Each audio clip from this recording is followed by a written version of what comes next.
नमस्कार दोस्तों, स्टडी आपसे दूर नहीं चैनल में आप सभी को स्वागत है।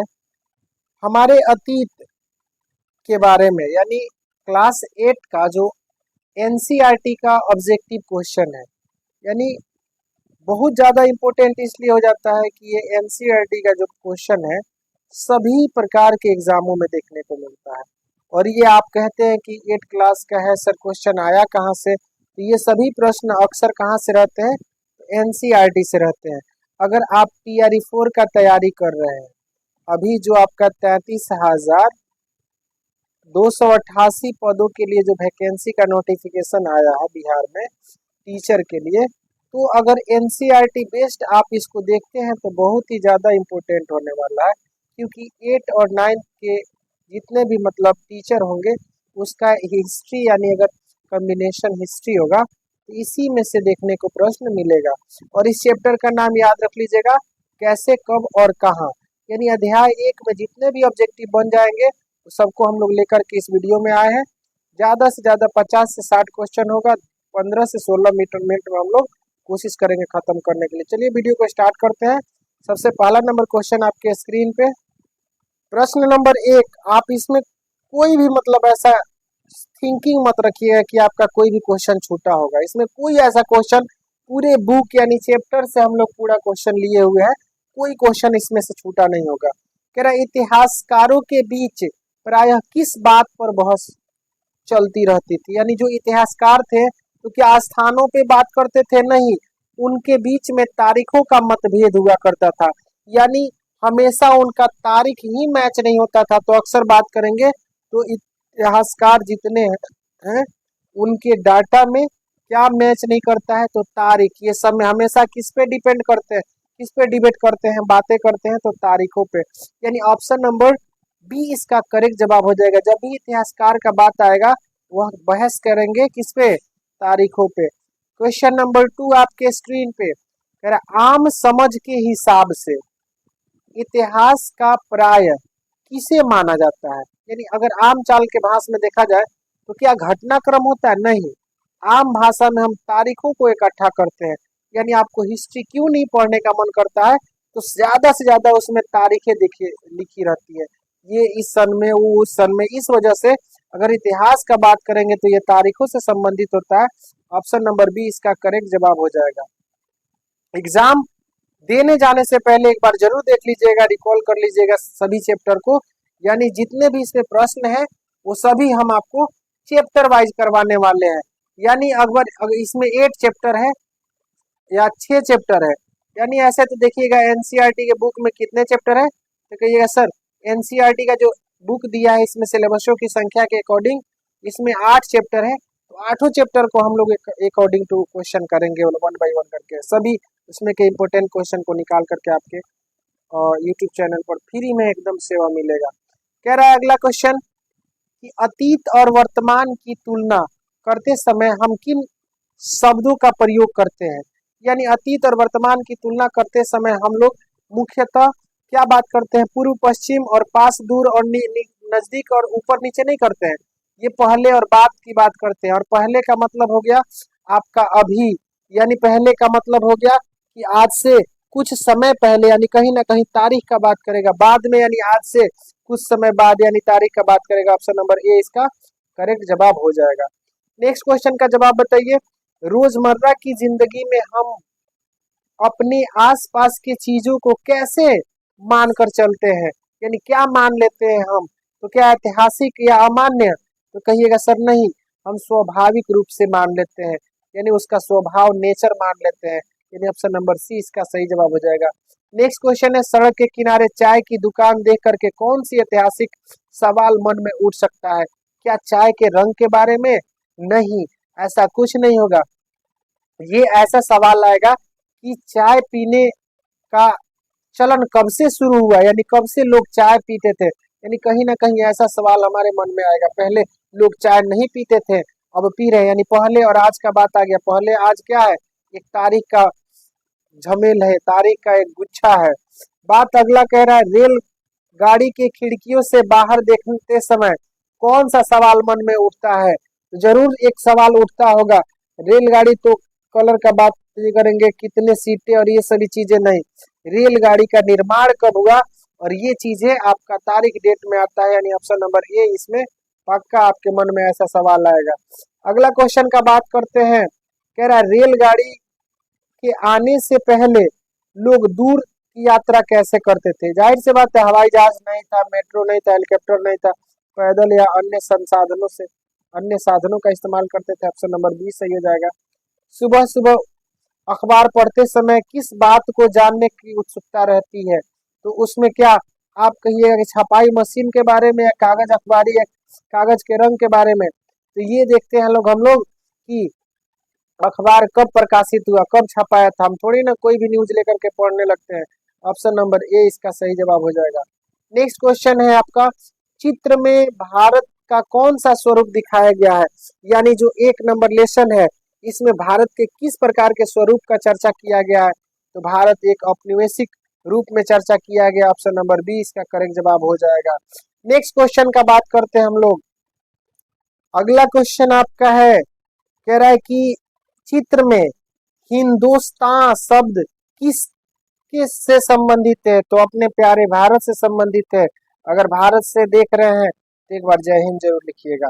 नेक्स्ट क्वेश्चन है आपका, 1882 में रॉबर्ट क्लाइव ने किसे हिंदुस्तान का नक्शा तैयार करने का जिम्मा सौंपा था, यानी कार्य करने के लिए, तैयार करने के लिए किसे कहा था, तो कहिएगा जेम्स मिल नहीं थे सर, ये थे क्या, तो जेम्स रेनेल थे। ऑप्शन नंबर बी इसका करेक्ट जवाब हो जाएगा, यानी जेम्स रेनेल को ये आपका लॉर्ड क्लाइव कहे थे भारत के नक्शा को बनाने के लिए। अगला क्वेश्चन है, भारत पर अंग्रेजों की विजय के समय नक्शा तैयार करना क्यों महत्वपूर्ण माना गया। इस क्वेश्चन का सबसे बेहतर जवाब क्या होगा, तो कहिएगा सर इस क्वेश्चन का ना ही व्यापार बढ़ावा था, ना ही रेलवे, ये क्षेत्र का नियंत्रण को स्थापित करना था। ऑप्शन नंबर सी इसका करेक्ट जवाब हो जाएगा। अगला क्वेश्चन है, चित्र में किस प्रकार का संबंध को दर्शाया गया है, यानी लेसन 1 में जो भी चित्र है वह किस प्रकार के संबंध को, तो ये औपनिवेशिक संबंध को दिखाया गया। ऑप्शन नंबर ए इसका करेक्ट जवाब हो जाएगा। अगला, इतिहास किसके बारे में होता है, यानी इतिहास जो होता है वह किसके बारे में होता है, तो अतीत में होने वाले बदलाव, यानी जो पुराने समय में बदलाव हुए थे उसी के बारे में हम लोग बात करते हैं अतीत में, इतिहास में। अगला क्वेश्चन है, इतिहास को समझने के लिए किसका अध्ययन की आवश्यकता होती है, तो कहिएगा सर अतीत में बदलाव और परिस्थितियों को समझना, यानी कहीं ना कहीं केवल शब्द तो बिल्कुल हटा ही दीजिएगा, केवल अक्सर नेगेटिविटी शो करता है, अतीत के बदलाव और उसके परिस्थिति में चेंजिंग के लिए दर्शाता है। 16 नंबर प्रश्न है, इतिहास में तारीखों का महत्व क्यों माना जाता है, तारीख को क्यों महत्वपूर्ण माना जाता है, तो घटनाओं के क्रम देखा जाता है, उसमें कौन सी घटना कब हुई थी, इसीलिए इसको महत्व दिया जाता है। अगला क्वेश्चन हो जाएगा, भारत में लोगों ने अचानक किस चीज को पीना शुरू कर दी नहीं किया था, शुरू नहीं किया था, क्या दूध, पानी या शरबत, तो कहिएगा सर चाय अचानक नहीं पीना शुरू किया था, वह धीरे धीरे लोगों को देखे और पीना शुरू किया। अगला क्वेश्चन है, राष्ट्रीय आंदोलन किस प्रकार की प्रक्रिया थी, यानी राष्ट्रीय आंदोलन किस प्रकार की प्रक्रिया थी, तो आप इसको कहिएगा सर ये जो थी आपकी एक दिन की नहीं थी, यह बहुत लंबी समय तक चलने वाली एक ऐसी प्रक्रिया थी जो धीरे धीरे, केवल शब्द को आप छोड़ ही दीजिए। नेक्स्ट क्वेश्चन है, इतिहासकार पहले मुख्य रूप से किन घटनाओं का ब्यौरा को इतिहास मानते थे, यानी इतिहासकार जो थे वह क्या रोजमर्रा की जिंदगी को कहते थे इतिहास, नहीं, युद्ध और घटनाओं के बारे में कहते थे, यानी कौन युद्ध हुआ था और घटना कब हुआ था, इसको देख करके इतिहासकार कहते थे, ये इसका इम्पोर्टेंट हो जाएगा इतिहास। चलिए अगला क्वेश्चन का जवाब बताइए, पुराने इतिहास में मुख्य रूप से किन के बारे में लिखा जाता था, यानी पुराना जो इतिहास होता था उसमें किसके बारे में जानकारी मिलती थी, तो आप कहिएगा सर राजा और महाराजा और उनकी नीतियों के बारे में, यानी ऑप्शन नंबर बी इसका सही जवाब। किसान के बारे में कोई जिक्र नहीं, मजदूर और व्यापारी तो किसी लायक नहीं थे उन लोगों के अनुसार। अब इतिहासकार किन विषय पर भी ध्यान देने लगे हैं, यानी इतिहासकार अभी सुधर गए हैं, ये रोटी कपड़ा रोजी रोटी पर भी ध्यान देते हैं, शहर बाजार और विचार संस्कृति, यानी उपयुक्त सभी, यानी ऑप्शन नंबर डी इसका करेक्ट जवाब हो जाएगा। गवर्नर जनरल का शासनकाल इतिहास में क्यों महत्वपूर्ण हो जाता है? क्योंकि जिसमें जो भी घटनाएं थी, महत्वपूर्ण घटनाएं थी, इन्हीं लोग से संबंधित थी। ऑप्शन नंबर ए ही इसका करेक्ट जवाब हो जाएगा। यानी बड़ी राजनीतिक घटनाओं से ये जुड़ा हुआ करते थे, इसीलिए। कह रहा भारत में ब्रिटिश इतिहासकारों ने अपने इतिहास की शुरुआत किस गवर्नर जनरल से किया था? वह कौन गवर्नर जनरल था जिसके समय से ब्रिटिश इतिहासकार ने अपने इतिहास लिखना शुरू कर दिया? तो कहिएगा सर वारेन हेस्टिंग्स थे। Warren Hastings, option number B इसका सही जवाब हो जाएगा। वारेन हेस्टिंग्स के बाद किन गवर्नर जनरल का उल्लेख किया गया है? तो ये सभी आए थे, Cornwallis, Bentinck, Dalhousie, option number D. यानी वारेन हेस्टिंग्स के बाद ये सभी आपके गवर्नर जनरल को देखने को मिलता है भारतीय इतिहास में। 1817 में जेम्स मिल ने कौन सी पुस्तक लिखी थी? तो उनके पुस्तक का नाम भारत का इतिहास नहीं, उनका हो जाता है history of the British India. Option number B इसका करेक्ट जवाब हो जाएगा। डिस्कवरी इंडिया का खोज करने वाले कौन थे? तो कहिएगा डॉक्टर राजेंद्र प्रसाद। जेम्स मिल कौन थे?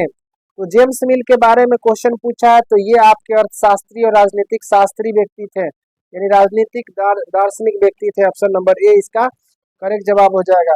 देखिए जेम्स मिल से बहुत सारे क्वेश्चंस पूछता है इसमें। कह रहा जेम्स मिल ने भारतीय इतिहास को कितने खंडों में बांटा था? तो जेम्स मिल ने भारतीय इतिहास को 3 खंडों में बांट दिया था। कौन कौन खंड थे? तो देख लीजिए, अगला क्वेश्चन में आपको देखने को मिलेगा। ब्रिटिश इतिहासकार की पुस्तकों में किसका वर्णन मिलता है? यानी ब्रिटिश इतिहासकार का जो पुस्तक है इसमें किसका जिक्र मिलता है? गवर्नर जनरल और वायसराय का जिक्र नहीं मिलता है, तो मिलता किसका है? तो किसानों का मिलता है। यानी ऑप्शन नंबर बी इसका करेक्ट जवाब हो जाएगा। अगला क्वेश्चन, वारेन हेस्टिंग्स किस पद पर थे? यानी बात करते हैं वारेन हेस्टिंग का, तो ये थे भारत के प्रथम गवर्नर जनरल। यानी बहुत ही इंपॉर्टेंट क्वेश्चन, वीवीआई क्वेश्चन है। यानी भारत के प्रथम गवर्नर जनरल वारेन हेस्टिंग्स थे। ऑप्शन नंबर ए इसका करेक्ट जवाब हो जाएगा। अगला प्रश्न, वारेन हेस्टिंग्स गवर्नर जनरल कब बने थे? यानी वारेन हेस्टिंग्स गवर्नर जनरल 1700 यानी रेगुलेटिंग एक्ट के समय ही बने थे, और इसी रेगुलेटिंग एक्ट 1773 के बाद 74 में कलकत्ता में उच्च न्यायालय की स्थापना भी किया गया था। अगला प्रश्न है, जेम्स मिल का काल विभाजन में भारत का इतिहास का आधार पर बटा था, यानी किस आधार पर बटा था? इस क्वेश्चन का सही जवाब हो जाएगा धार्मिक और ब्रिटिश शासन के आधार पर। ऑप्शन नंबर ए इसका करेक्ट जवाब हो जाएगा। नेक्स्ट क्वेश्चन का जवाब है, ब्रिटिश शासन से पहले भारत में किस प्रकार की सामाजिक विविधताएं थी? इस क्वेश्चन का सही जवाब हो जाएगा केवल सामुदायिक और वर्गों की विभाजता देखने को मिलती थी। ऑप्शन नंबर सी इसका सही जवाब हो जाएगा। अगला है, इतिहास लिखने में केवल शासकों पर ध्यान देने की क्या समस्याएं थी? इस क्वेश्चन का सही जवाब हो जाएगा आम लोगों के इतिहास उसमें क्या हो जाती थी? छूट जाती थी। ऑप्शन नंबर ए इसका सही जवाब हो जाएगा। अगला क्वेश्चन है, जेम्स मिल के अनुसार भारत में किन चीजों को लागू करना जरूरी था? तो इनके अनुसार भारत में यूरोपीय शिष्टाचार, कला और कानून और शिक्षा यानी उपयुक्त सभी को लागू करना बहुत ही ज्यादा जरूरी समझा गया था। अगला क्वेश्चन है, अंग्रेजी शासन को किसका प्रतीक माना जाता था? इस क्वेश्चन का सही जवाब हो जाएगा ये प्रगति और सभ्यता का प्रतीक माना जाता था। ऑप्शन नंबर बी सही जवाब हो जाएगा। भारतीय इतिहास को प्राचीन, मध्यकालीन और आधुनिक काल में बांटने का तरीका से आया था, कहाँ से आया था? तो ये आपको पश्चिमी सभ्यता से देखने को मिलता था, यानी वेस्टर्न कल्चर है। ऑप्शन नंबर बी इसका करेक्ट जवाब हो जाएगा। अगला क्वेश्चन का जवाब बताइए, पश्चिम में आधुनिक काल को किन शक्तियों ने विभाजन का युग माना था? 36 नंबर क्वेश्चन का सही जवाब हमारा हो जाएगा, ये हो जाएगा आपका विज्ञान, तर्क, जो लोकतंत्र और स्वतंत्रता समानता। ऑप्शन नंबर डी इसका करेक्ट जवाब हो जाएगा। नेक्स्ट क्वेश्चन है, अंग्रेजों के शासन काल में भारत में क्या नहीं था? तो अंग्रेजों के शासन काल में भारत में आपकी स्वतंत्रता और समानता की बात नहीं हो रही थी, शासन कानून ये सभी था, ठीक ना। ऑप्शन नंबर ए इसका सही जवाब हो जाएगा। औपनिवेशिकता का संबंध किससे है? यानी कोई शक्तिशाली राष्ट्र, यानी कोई एक देश दूसरे देश के शक्तियों को इस्तेमाल करता है, उसको नियंत्रित करता है। ऑप्शन नंबर ए इसका सही जवाब हो जाएगा। अगला क्वेश्चन का जवाब दिए, अंग्रेजों ने भारत में अपना शासन कब कैसे स्थापित किया था? तो अंग्रेजों ने भारत में स्थानीय नवाबों को और राजाओं को हरा करके और उन पर दबाव डाल करके किया था। ऑप्शन नंबर ए सही जवाब हो जाएगा। भारतीय इतिहास भारतीय इतिहास के पिछले 250 साल का इतिहास लिखने के लिए इतिहासकार किन स्रोतों का इस्तेमाल करते हैं? तो कहिएगा सर, ये प्रशासनिक अभिलेखों और अन्य स्रोतों का इस्तेमाल करते थे। ऑप्शन नंबर बी इसका करेक्ट जवाब हो जाएगा। अगला क्वेश्चन का जवाब बताइए। कह रहा है तहसील के दफ्तर में किस प्रकार का रिकॉर्ड देख रखे जाते थे? तो तहसील में क्या देख रखे जाते थे? सरकारी रिकॉर्ड। ऑप्शन नंबर ए इसका सही जवाब हो जाएगा। अगला है महत्वपूर्ण दस्तावेजों को बचाकर रखने के लिए कौन सी संस्था बनाई गई थी? तो इनके लिए सही जवाब हो जाएगा अभिलेखागार और संग्रहालय। ऑप्शन नंबर ए इसका करेक्ट जवाब हो जाएगा। अगला क्वेश्चन कह रहा है जिला अधिकारी द्वारा तैयार किए गए कौन से दस्तावेज आज भी देखे जा सकते हैं? इस क्वेश्चन का सही जवाब हो जाएगा नोट्स और रिपोर्ट। ऑप्शन नंबर ए इसका सही जवाब हो जाएगा। 44 नंबर कह रहा है 1946 में भारत में औपनिवेशिक सरकार किस विद्रोह को कुचलने का प्रयास कर रही थी? इस क्वेश्चन का सही जवाब हमारा हो जाएगा, कहिएगा सर, भारतीय नौसेना के जहाजों वाले सिपाही ने बगावत कर दी थी, इसी को कुचलने का प्रयास कर रही थी। ऑप्शन नंबर ए सही जवाब हो जाएगा। और कराची में कितने विद्रोहियों को गिरफ्तार किए जाने का उल्लेख मिलता है? तो कहिएगा सर, कराची में उस समय 301 विद्रोही को क्या कर लिया गया था? गिरफ्तार कर लिया गया था। ऑप्शन नंबर बी इसका करेक्ट जवाब हो जाएगा। विशाखापट्टनम में सैनिकों को कहाँ तैनात किया गया था? तो कहिएगा सर, ये बाजारों और प्रतिष्ठानों के पास एकत्रित किया गया था, तैनात किया गया था। ऑप्शन नंबर ए सही जवाब। अगला है राजस्व सर्वेक्षण किसका पता लगाया जाता है? राजस्व सर्वेक्षण में किसका पता लगाया जाता है? तो इसका हो जाएगा सर धरती के सतह का, मिट्टी की गुणवत्ता और पेड़ और पौधे और जीव जंतुओं के बारे में। ऑप्शन नंबर डी इसका सही जवाब हो जाएगा। अगला क्वेश्चन है 1871 में भारत में किस प्रकार की गणना शुरू हुई थी? तो जनगणना, यानी भारत में प्रथम जनगणना कब हुई थी? 1871 में लॉर्ड मेयो के शासनकाल में। 49 से सुंदर लिखावट की चीजें लिखने वाले लोगों को क्या कहा जाता था? सुलेखन या फिर खुशन वीस कहा जाता था। ऑप्शन नंबर ए इसका सही जवाब हो जाएगा। सेकेंड लास्ट क्वेश्चन कह रहा है दिल्ली में कितने से ज्यादा पुलिस वालों ने हड़ताल कर दिया था? इसका सही जवाब हो जाएगा सर 2000 इसका करेक्ट जवाब हो जाएगा। Option number B. Last question है, कह रहा है दिल्ली में पुलिस वालों ने किसके विरोध में हड़ताल किया था? तो उनकी जो खाने वाली चीजें थी उसकी गुणवत्ता कम थी, कम वेतन था और घटिया खाने का तरीका था। मतलब जो खाने वाली चीजें थे उसके किस्में क्या थी? बहुत ही घटिया तरीके से थी, मतलब अच्छी किस्म की भोजन नहीं कराई जाती थी, इसलिए वे लोग इस पे विद्रोह किए थे। ऑप्शन नंबर ए इसका सही जवाब हो जाएगा। और उम्मीद करते हैं सभी प्रश्न आपको फटाफट हम लोगों ने किया है और इसमें 50 से 51 प्रश्न थे जो कि बहुत ही ज्यादा इंपॉर्टेंट थे।